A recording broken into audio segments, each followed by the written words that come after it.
Not all lung cancers are caused by asbestos, obviously, because there's many different causes to lung cancer. It's not like mesothelioma, where the only known cause in the world is asbestos fiber exposure.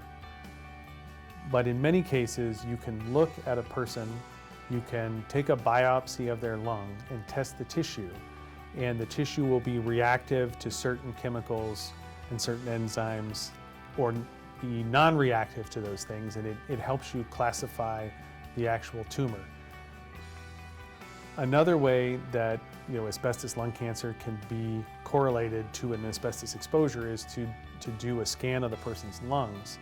And if the person has worked around asbestos for a long period of time, you're actually going to see scarification of their lungs, usually in both lungs and usually in a certain portion of the lung.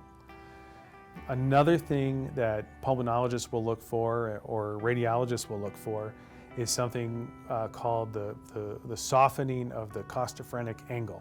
So that's, if you think about your lungs, if you've seen a picture of them or a cartoon of them, they come down to an angle on either side, and that angle is fairly sharp. But if you're exposed to asbestos and you have scar tissue, it'll stretch the lungs to where they're not in the shape that they're supposed to be, and that angle will actually get rounded off.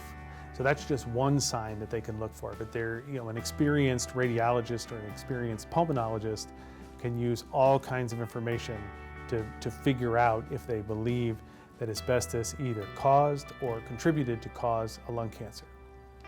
Sometimes this way of looking at it is viewed as a synergistic effect. So it's maybe there's an independent variable that could cause lung cancer, but then when you combine it with asbestos, it raises the actual statistics and the likelihood of that lung cancer developing. So the asbestos works hand in hand with another factor and causes the lung cancer in the person.